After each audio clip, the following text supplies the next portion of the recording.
la invasión a Ucrania, la alianza rusa, China, iraní y Turquía, profetizada hace 2700 años, la forma como el mundo se ha desarticulado a tal grado donde pues ya realmente la gente están como borreguitos, siguiendo todo lo que se les dice, sin investigar, sin usar el sentido común, sin consultar con expertos acerca de todo lo que está pasando. En fin, vivimos un mundo muy difícil. Y una de las cosas más importantes es que la Biblia nos revela que vendrá sobre el mundo un periodo de tiempo de terribles catástrofes. No son comparables con nada de lo que en toda la historia, escuchen esto, ni siquiera con el diluvio universal de los tiempos de Noé. Porque vino el diluvio, ¿verdad? Y murieron inmediatamente todos los seres humanos, menos 8 personas, Noé, su esposa, sus 3 hijos y las 3 esposas de sus hijos. Pero lo que se viene en el mundo se compara en la Biblia con los dolores de parto de una mujer. Cuando una mujer entra en dolores de parto, ya casi al iniciar el 9º mes, vienen dolores, van aumentando hasta que se rompe la fuente y llega la criatura tan esperada con el último dolor.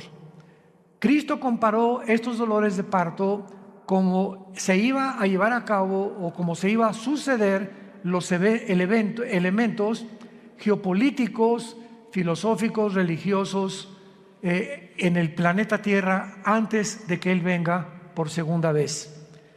Y Cristo nos enseña, y sus apóstoles también muy claramente, que debíamos mantenernos vigilantes.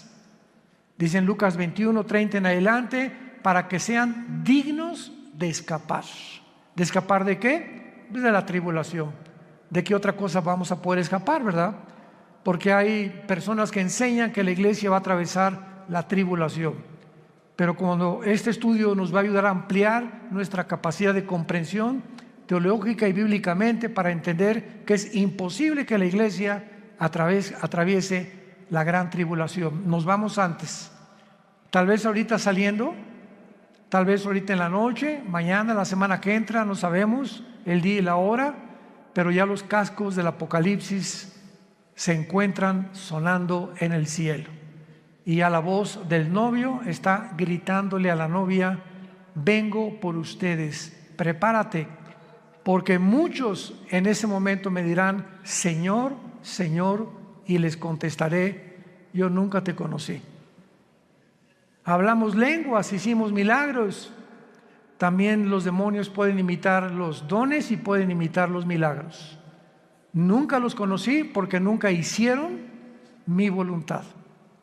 ¿Y cuál es la voluntad de un cristiano? Bueno, cuando se formó la iglesia, desde el inicio de la iglesia, Hechos 1:8, y recibirán poder cuando haya venido el Espíritu Santo y me serán testigos. Entonces, la voluntad de Dios es que tú y tú y tú y yo y todos los que seguimos a Jesús hablemos del amor de la cruz. Le hables a tu familia, le des testimonio de lo que Dios hizo en tu vida. Puedes comenzar con eso: fíjate que pues yo era así y era así, etcétera, etcétera. En la Navidad, en una fiesta, en un cumpleaños, y mi vida cambió. ¿Y por qué? Pues conocí a Jesucristo. Oye, pues yo también sigo a Dios, etcétera, etcétera. Y le contestas tú: ¿a cuál Dios? Los hindúes tenían 6 millones de dioses. Entonces la gente tiene muchas escapatorias, ¿verdad? Yo sigo a Jesús. Una vez le pregunté a una persona y le dije: ¿a cuál? ¿Cómo que a cuál? Le dije: mi cuñado se llama Jesús. O sea, dice, seguimos a Jesús. Bueno, hay cantidades de Jesuses, ¿no? Y el Jesús de la Biblia es otra cosa. Entonces vamos adiestrándonos para prepararnos, para estar mejor listos para estos tiempos que vivimos. Muy bien. Muchas personas creen que el rapto de la iglesia va a ser el inicio de la tribulación. O sea, desaparecemos del mundo millones de personas y en ese momento comienza el anticristo a confirmar un pacto con los judíos y con varias naciones árabes.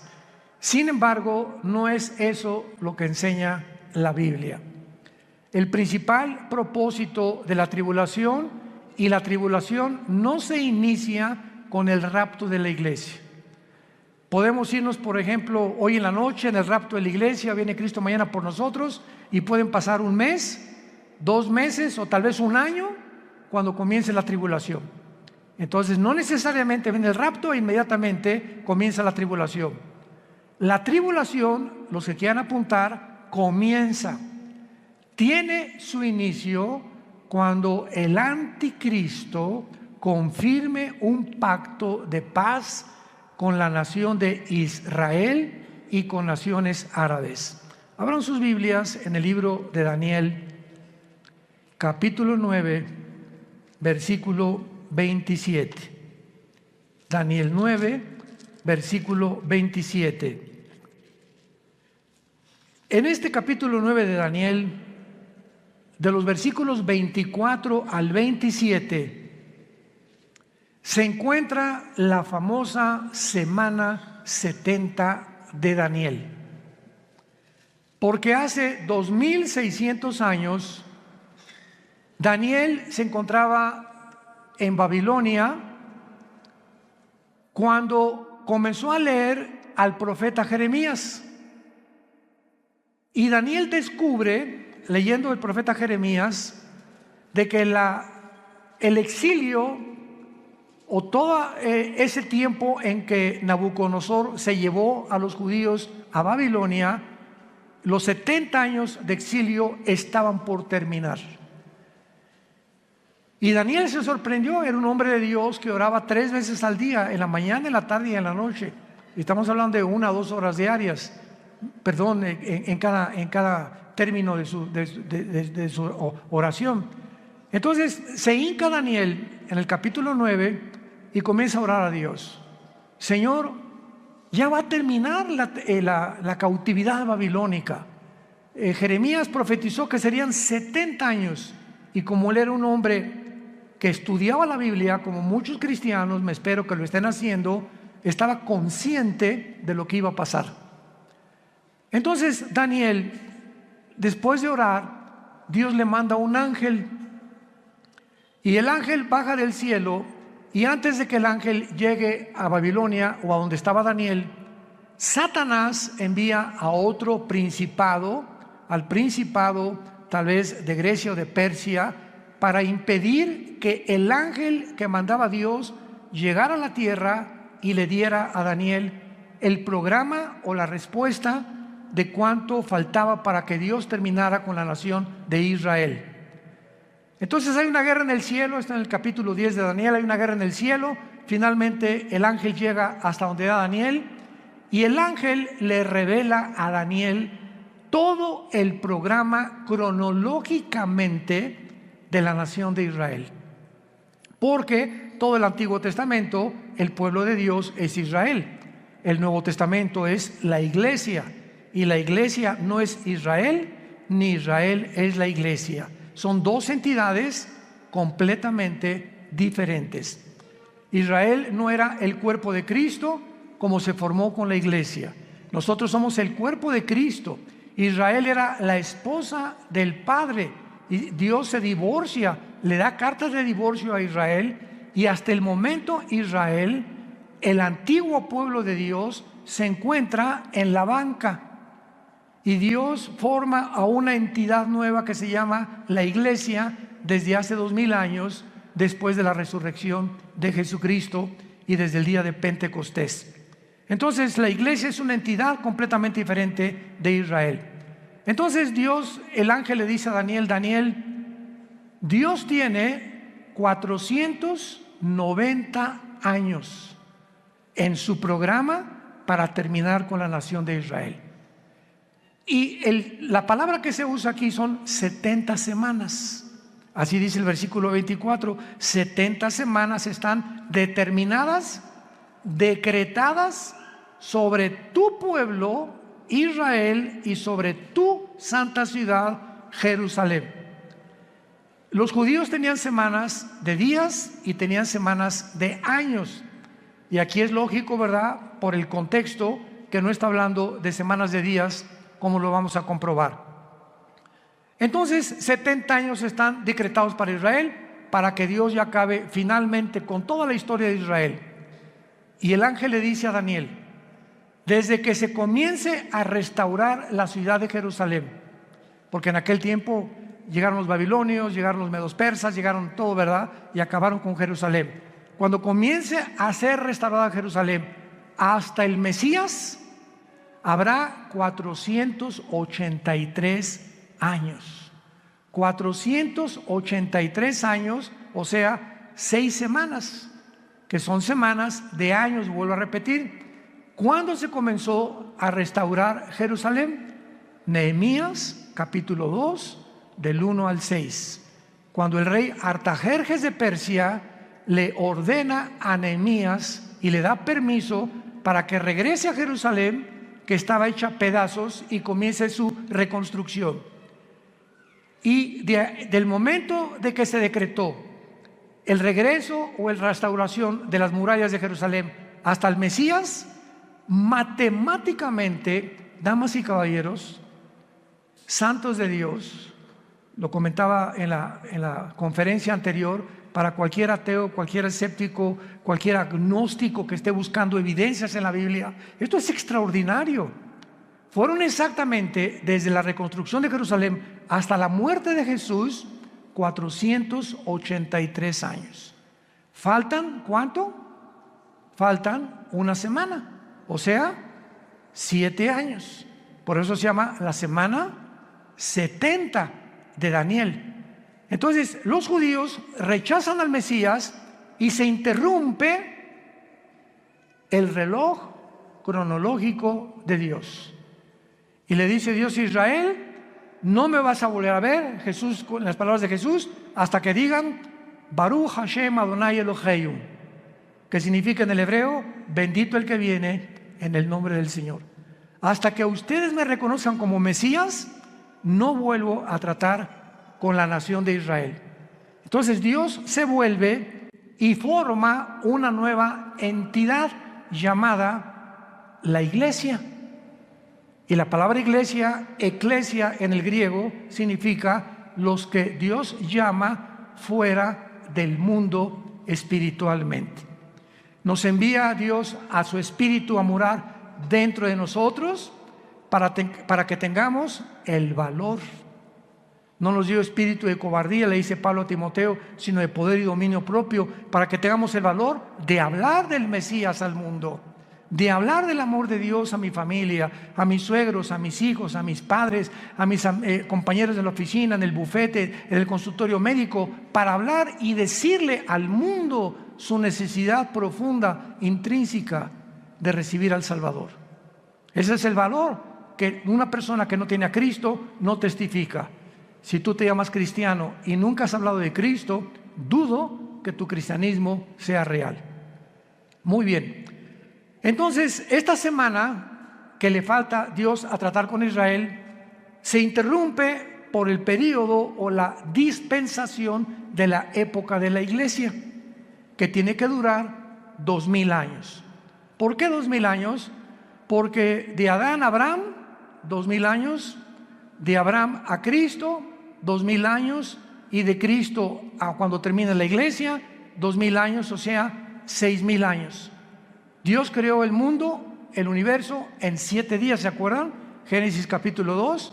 Entonces, este séptimo día, dice el Salmo 90 y 2 de Pedro 3, que para Dios un día son 1000 años, y 1000 años es como un día. Entonces, Dios establece su reloj cronológico desde los 6 días de la creación, que son un símbolo de lo que va a durar la historia del ser humano en este planeta. 6000 años nada más. Y cuando entremos al milenio, al séptimo día, vamos a entrar al reino mesiánico, que serán nuestras vacaciones. Pero ya no vamos a hablar de eso ni nos vamos a adelantar. Es importante que nos ubiquemos ahorita en lo que estamos hablando de la semana 70 de Daniel. Entonces, Israel, ahí nos vemos. Ya no te voy a ver hasta que usted me reconozca. Mientras tanto, Dios se voltea, porque la Biblia dice: los ojos de Jehová están sobre los justos. Y cuando habla la Biblia de los ojos de Jehová, se refiere a su presencia. Entonces, cuando Dios dice, me volteo y no te veo, significa Dios te ha dejado.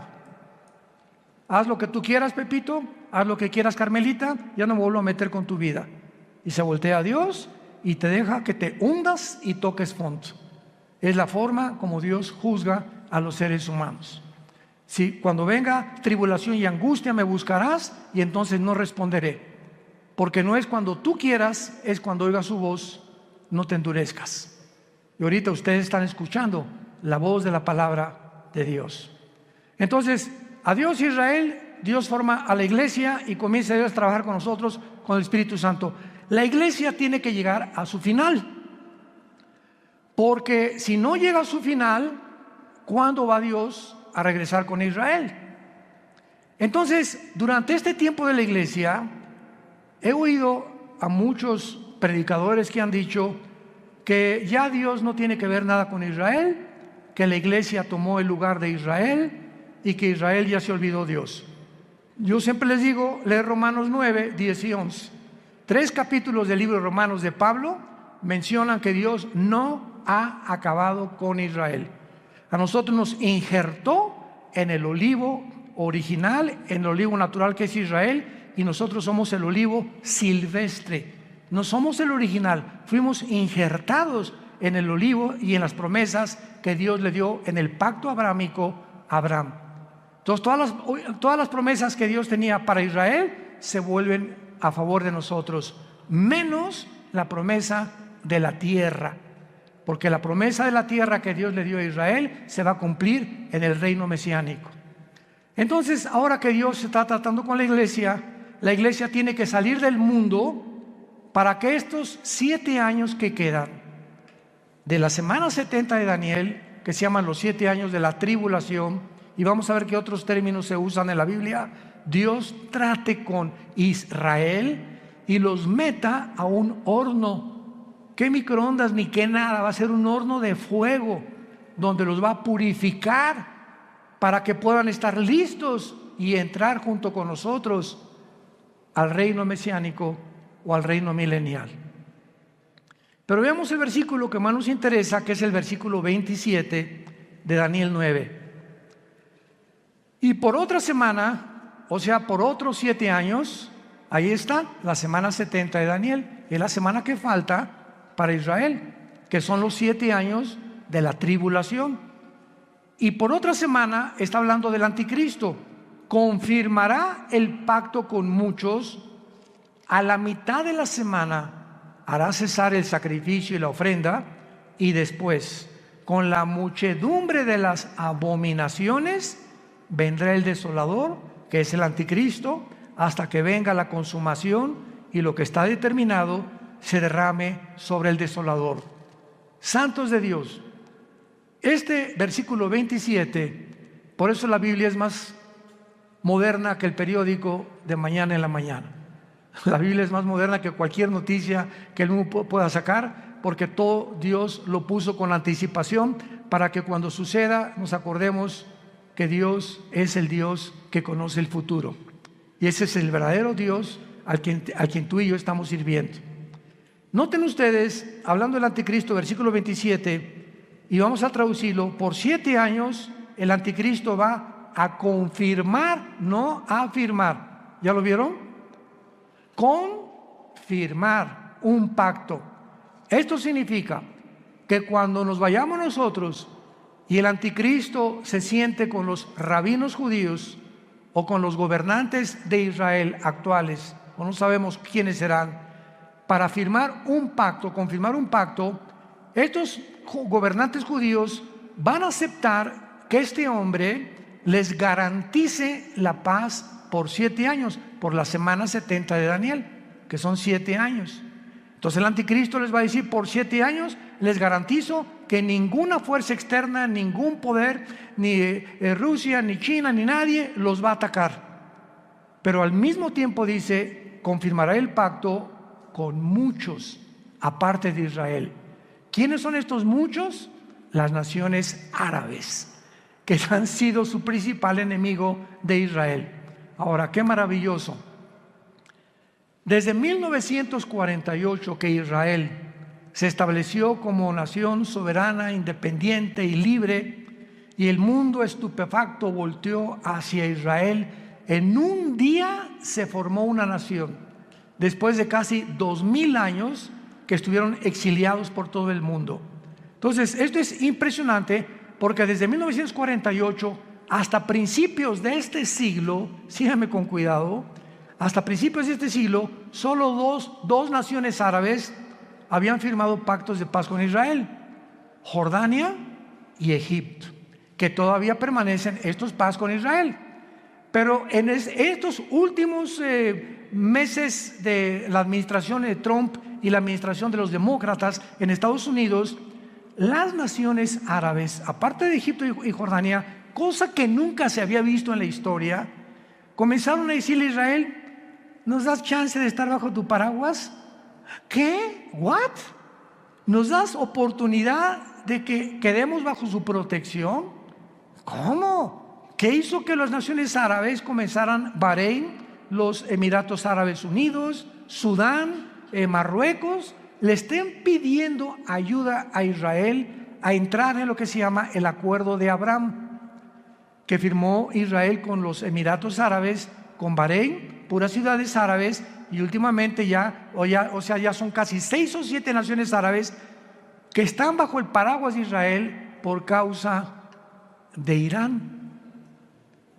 Porque Irán comienza a bombardear a Arabia Saudita hace 1 o 2 años, a sus pozos petroleros, y Estados Unidos no interviene, ni tampoco Israel, porque Israel no tiene ningún pacto con Arabia Saudita, es la nación más grande de toda la península arábica. Entonces se dan cuenta los árabes que si Estados Unidos no los protege ya, solamente les queda la aviación y el ejército de Israel, que es el ejército más poderoso del mundo entero. Así de chiquititos, pero bien picosos. Entonces comienzan a pedirle ayuda a Israel: oye, vamos a hacer un acuerdo. Israel feliz, ¿verdad? Porque ahora Israel les da protección y se están protegiendo más y más y más. Y cuando dice que el anticristo va a firmar con Israel y con muchos, ya son 7 naciones árabes las que han firmado el Acuerdo de Abraham. Falta Arabia Saudita. Y Arabia Saudita, ahora que vino el presidente Biden a Arabia, todo el mundo, primero fue Israel, después fue Arabia, todo el mundo estaba esperando porque él venía a eso. Pues vamos a convencerlos de que firmen y se unan a Israel. Pues el jeque de Arabia Saudita le dijo al presidente Biden: no vamos a firmar ningún tratado de paz con Israel, porque tenemos una sola condición: cuando Israel haga la paz con los palestinos y Israel le permita a los palestinos poner un Estado palestino dentro de Israel, firmamos el Acuerdo de Abraham, cosa que los judíos nunca van a hacer. Así que le están pidiendo, ¿verdad? Algo que está completamente en contra de la misma política de hace más de 75 años que se formó Israel, para que ellos permitan que los palestinos formen un Estado dentro de Israel. Imagínense, ahorita están los palestinos en la Franja de Gaza, están en el Banco Oriental, en Jericó, y están en la frontera con Galilea, en las colinas del Golán, Siria, apuntando los cañones contra Israel. Entonces imagínense que en México haya 2 Méxicos. O sea que la península de Yucatán y Chetumal, etcétera, etcétera, le digan al presidente: pues nos independizamos del gobierno mexicano, pero vamos a estar dentro de la República Mexicana, pero con 2 gobiernos.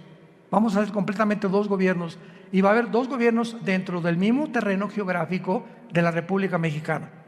Pues esperamos guerras, ¿verdad? Esperamos siempre haber problemas, porque pues ¿cómo vamos a poder estar 2 presidentes gobernando el mismo terreno geográfico que nos pertenece desde hace miles de años?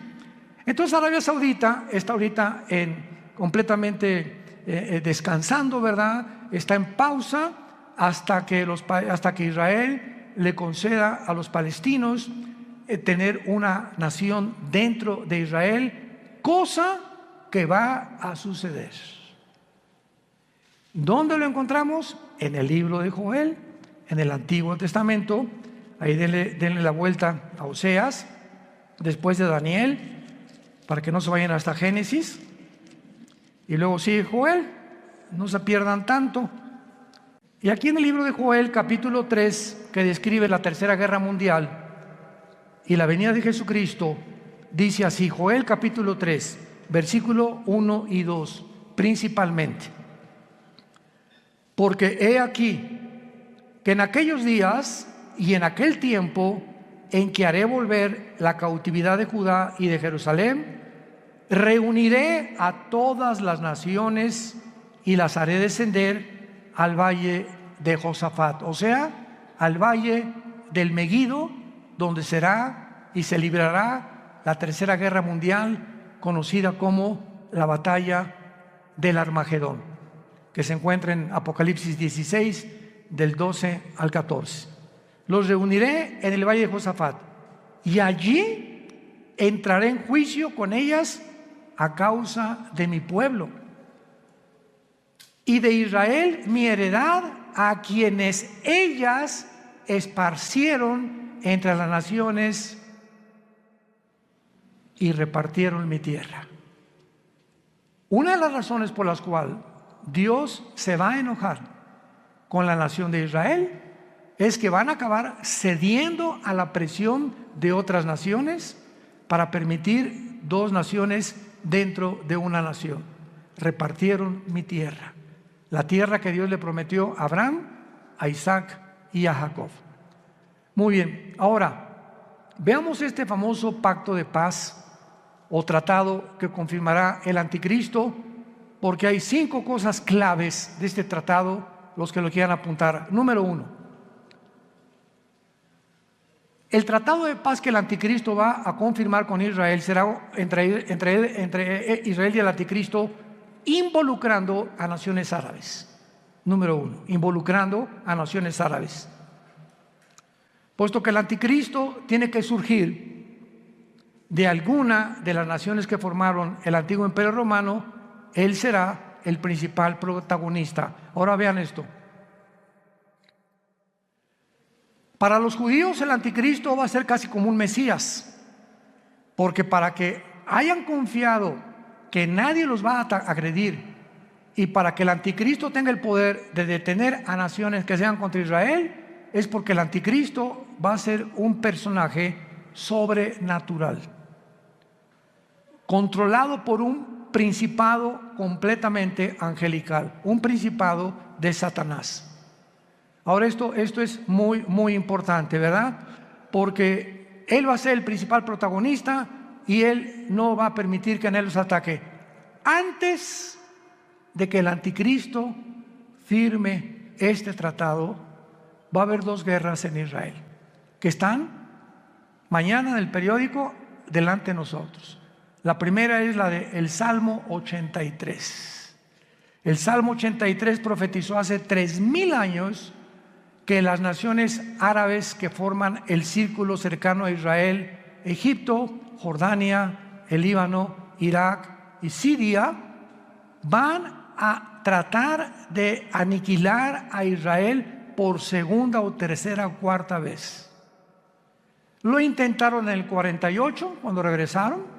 Al otro día, cuando el primer ministro de Israel proclamó Israel como un estado libre y soberano, los atacaron al otro día, el 15 de mayo de 1948.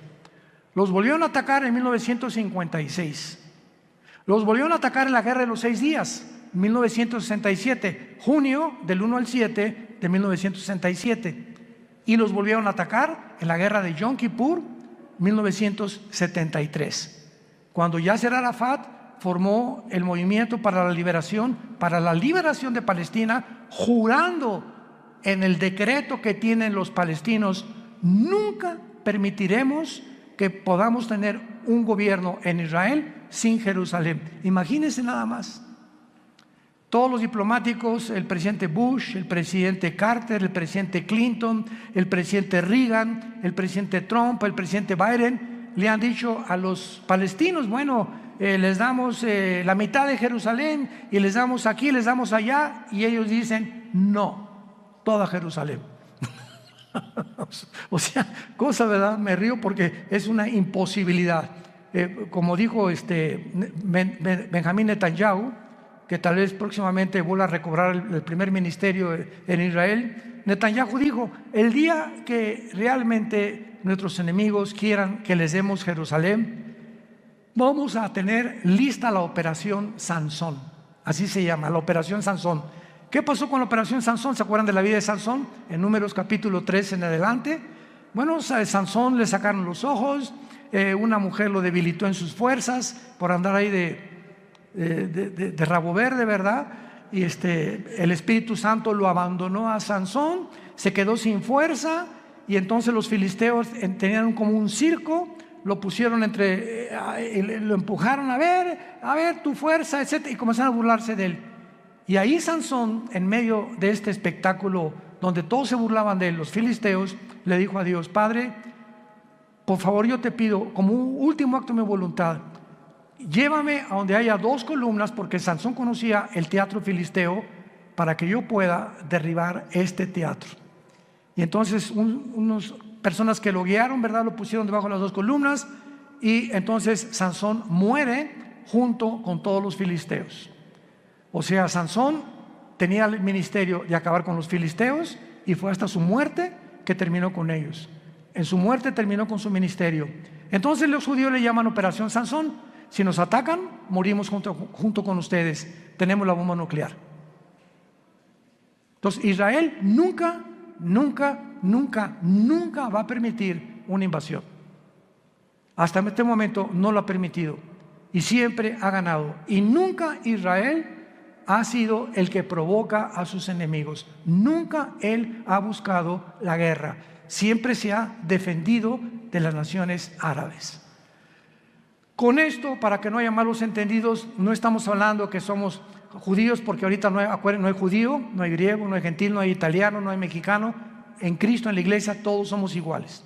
Y ahorita los judíos tampoco son parte de Dios. Están en la banca. Ahorita la iglesia son los ojos y el interés principal de Dios el Padre. Pero Dios va a regresar con ellos cuando la iglesia no está en el mundo. Esta guerra del 83 no tarda en liberarse, porque Irán sigue amenazando a Israel. Esta semana Israel bombardeó el aeropuerto de Alepo, donde encontraron que había aviones cargados de armas iraníes que estaban proveyéndoselas a los sirios para atacar a Israel.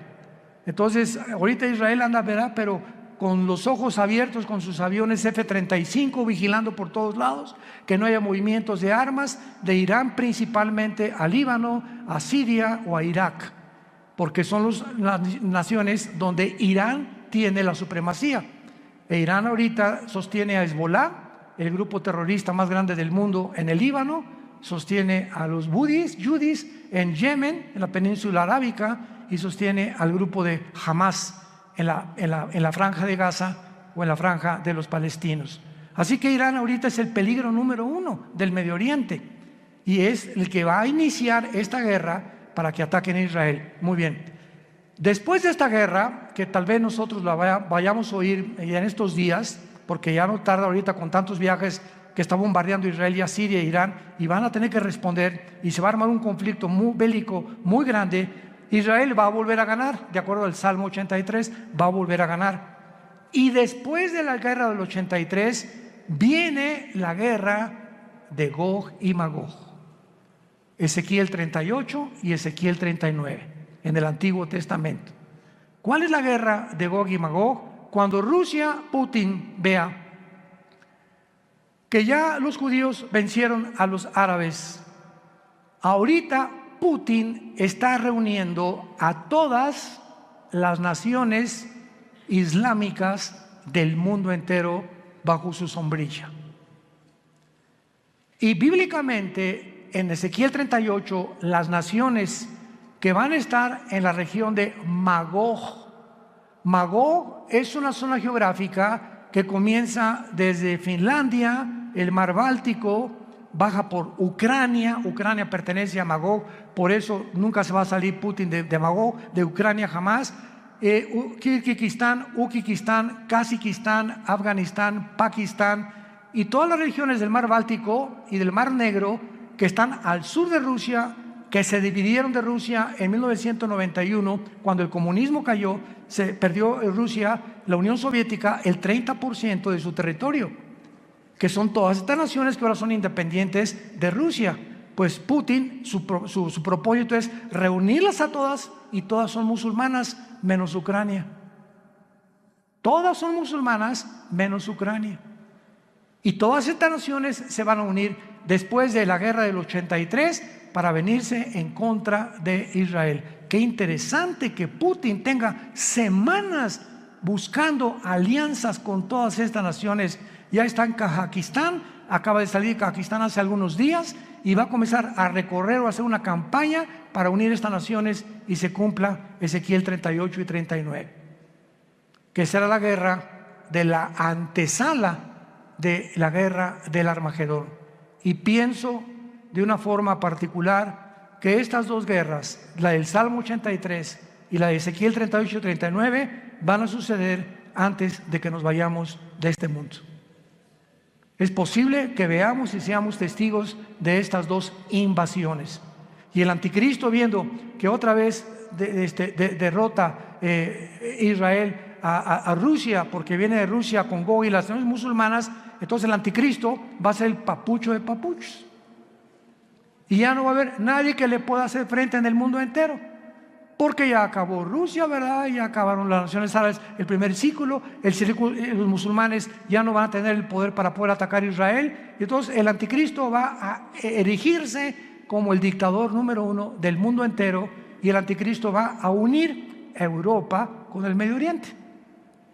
Se van a formar dos continentes, Asia, Medio Oriente y Europa, en una mezcla. Daniel capítulo 7, los 10 cuernos y los 10 dedos de la estatua de Nabucodonosor, y de entre estas 10 naciones, 5 de Europa y 5 del Medio Oriente, dentro de una de ellas, Daniel 7 dice, surgirá el anticristo. Así que no especulemos que el anticristo es el Papa, o que Obama tiene cara del anticristo también, o que el príncipe Felipe por aquí por allá, o que Gorbachov se murió hace 3 días, así que tampoco podía ser el anticristo. Decían que porque tenía un lunar aquí era el 666. Bueno, ha habido tantas especulaciones, ¿no? Nunca sabremos cuándo va a surgir el anticristo hasta que oigamos. Pongan atención, santos de Dios, hasta que oigamos. Se formó un G10, ahorita hay un G7. 5 naciones de Europa, viendo que ya no pueden subsistir por el gas que Rusia les está impidiendo tener ahorita el invierno de este año en la Unión Europea, ha aumentado el gas en cada nación de Europa 10 veces más. Entonces Europa se encuentra hundiéndose económicamente, y ahora sin gas, porque Rusia le está cerrando ya la llave por haber tratado de ayudar a Ucrania. Va a quedar Europa tambaleándose, ¿verdad? Y no hay mejor caldo de cultivo para un dictador que cuando una nación está en problemas, como lo fue para Adolfo Hitler. Adolfo Hitler en 1932-33 acaba de pasar la Primera Guerra Mundial, perdió Alemania en la Primera Guerra Mundial.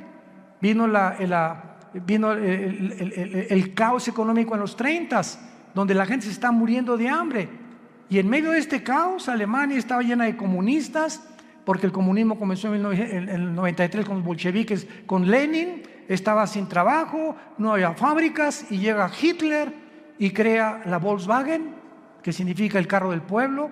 Fernando Porsche fabrica los primeros carros Porsche, hace fábricas, saca Hitler a los comunistas de Alemania, y pues decía la gente, este es el hombre que estamos esperando.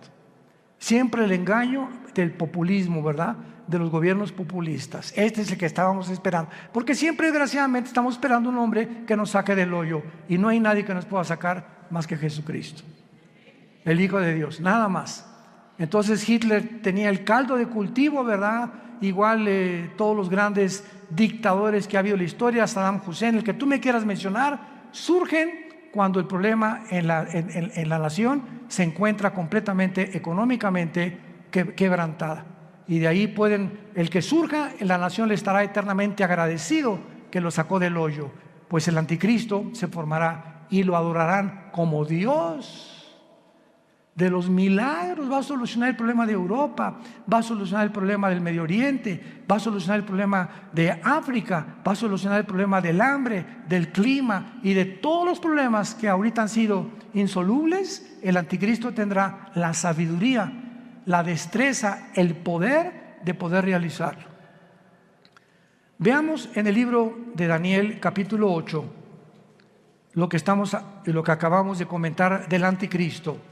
Porque aquí se escriben en estos versículos claramente los poderes del anticristo durante la tribulación. Daniel 8, 23 al 25. Está hablando de la persona del anticristo. Escuchen con mucha atención. Y al final del reinado de estos, cuando los transgresores lleguen al colmo, se levantará un rey altivo, de rostro y entendido en enigmas. Su poder se fortalecerá, mas no con fuerza propia, y causará grandes ruinas y prosperará, y hará arbitrariamente y destruirá a los fuertes y al pueblo de los santos. Con su sagacidad hará prosperar el engaño. En su mano y en su corazón se engrandecerá, y sin aviso destruirá a muchos, y se levantará contra el príncipe de los príncipes, pero será quebrantado, aunque no por mano humana. Rápidamente, para terminar, resalto estas características. En primer lugar, el poder del anticristo no será de él. Su poder se fortalecerá, mas no con fuerza propia, y lo explica Apocalipsis capítulo 13. Y Satanás le entregó su autoridad, y le entregó su poder, y le entregó su sabiduría al anticristo. Por eso dice, su poder se fortalecerá, pero no de él. Todo lo que él haga será porque estará completamente poseído por principados demoníacos. En segundo lugar, dice el versículo 23, que va a ser un rey altivo de rostro y entendido en enigmas. Apunte la palabra en hebreo, enigmas, que es chida. No chiro, chida. C-H-I-D-H-A, chida. Escuchen lo que significa la palabra chida.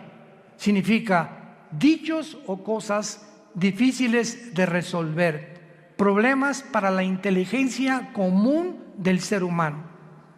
O sea, que él va a tener una capacidad sobrenatural, científica, filosófica, política, religiosa, que va a asombrar a la mente más brillante que pueda en ese tiempo existir en el mundo. Entendido en enigmas, su poder se fortalecerá, prosperará y hará arbitrariamente y destruirá a los santos con su sagacidad.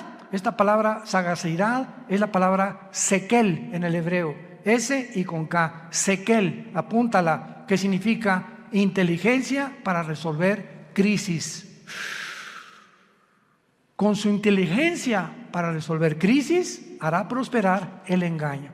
O sea, todo su reino será de engaño, de mentiras, de promesas falsas, porque a los 3 años y medio, en lugar de los 7 años, entrará al templo judío, les permitirá reconstruir el tercer templo a los judíos, los traicionará a los judíos y comenzará la persecución. Mateo 24, 15 al 20. Así que nos encontramos, hermanos, ante un panorama delante de nosotros que es muy claro, porque será un pacto firme el que él va a confirmar. Va a iniciarse con 7 años de falsas promesas. Les dará a los judíos el derecho de reconstruir el templo, y a los 3 años y medio profanará el templo, persiguiendo a los judíos y a los cristianos que queden en aquellos días. Tenemos ante nosotros una película, por eso se llama el Apocalipsis. ¿Saben qué significa la palabra Apocalipsis? Viene del griego descorrer la cortina, es lo que significa, descorrer la cortina. Dios en el Apocalipsis nos descorre las cortinas que nadie con su inteligencia natural o humana puede penetrar en el futuro más que el Dios de la Biblia. nos corre y nos abre la ventana para que nos asomemos y nos diga: he aquí, vengo en breve. Dichosos los que lavan sus ropas para tener derecho al árbol de la vida, y para que sepan que en cualquier momento vengo por ustedes, y muchos se arrepentirán, se jalarán los pelos al darse cuenta que era demasiado tarde, porque nunca hiciste firme tu vocación y tu elección. La puedes tú hacer en esta tarde a través de la convicción que el Espíritu Santo causa en tu corazón. Oremos. Te damos gracias, Padre y Dios de Jesucristo nuestro Señor, el gran pastor de las ovejas, por el pacto sempiterno. Oramos que Dios te haga hacer, que te motive y que tu pueblo pueda despertar, Señor, porque tu pueblo está dormido.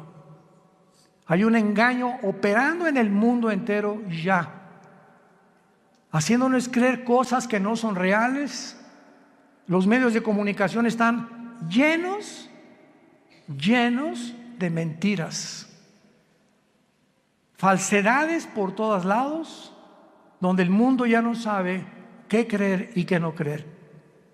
Pero tenemos la palabra profética más segura, a la cual haríamos bien en estar atentos como una antorcha que alumbra en lugar oscuro hasta que el lucero de la mañana salga en nuestros corazones. Gracias, Padre, por tan grande salvación, por esa cruz donde tu Hijo le pusieron espinas en la cabeza, clavos en las manos y clavos en los pies, y desangrando y agonizando, Él pudo expresar las palabras más sublimes que un hombre en ese estado pueda expresar: perdónalos, porque no saben lo que hacen. Pero en este momento tú ya sí sabes que Él murió por ti, para pagar por tus pecados, que fue enterrado, crucificado y resucitado a los 3 días, y que tú necesitas abrazar esa cruz hoy, que tu corazón está preparado, e invitarlo a tu vida como tu Señor y Salvador. Dile estas palabras desde lo profundo de tu alma, si quieres en este momento arrepentirte de tu vida y entregársela a Dios. Padre, te pido perdón por mi vida, por mis pecados. Creo que en esa cruz con tu sangre pagaste por ellos, y que a los 3 días resucitaste de los muertos. Y porque creo que vives, Jesús, te pido que entres a mi corazón como mi Señor y mi Salvador. Te doy gracias por la vida eterna y por lo que harás en los pocos días que me quedan de vida para hablar de ti, Señor. No perderé ninguna oportunidad ya en la vida de dar testimonio de tu gracia y amor en la cruz. En el nombre de Jesús. Amén. Gracias a Dios por esta palabra. Gracias a Dios por este libro maravilloso que Dios nos ha dejado. Ámala. Lee la Biblia, estudia la Biblia, memoriza la Biblia, medita la Biblia, día y noche. Y Dios te promete, el Dios que inspiró este maravilloso libro, que es un compendio de 66 libros, que Él te hará prosperar en todo lo que tú hagas, si tú buscas a Él y su reino en primer lugar. Y Él no es hombre para que mienta, ni hijo de hombre para que se arrepiente. Lo que Dios cumple lo va a hacer realidad en tu vida. Pero tú tienes que apegarte, abrazar, arraigarte a esta palabra santa. En la mañana ábrela en los Salmos, en Proverbios, en Juan. Léela 15 minutos, 20 minutos. Antes de leerla, Padre, abre mi corazón a tu palabra. Dame entendimiento, Espíritu Santo. Ahorita vamos a comer todos. No están ayunando, ¿verdad? Y antes de comer, donde quiera que estés hoy, agarra a tu mamá, a tu esposa, que tal vez no habías hecho. Padre, gracias por estos taquitos de barbacoa. Gracias, Señor, por esta comida, en el nombre de Jesús. Y comenzamos ya a vivir una vida de agradecimiento al Creador y al que dio su vida en una cruz por nosotros. Antes de acostarte, Padre, gracias por este día. Me acuesto en paz, me acostaré y así mismo dormiré, porque tú me haces vivir confiado. Quiero dormirme como un angelito sin pensar en nada, porque mañana tú me dirás qué cosa tengo que hacer. Pero comienzas a experimentar una paz que sobrepasa el entendimiento, que nunca habías experimentado hasta el momento que recibes a Cristo.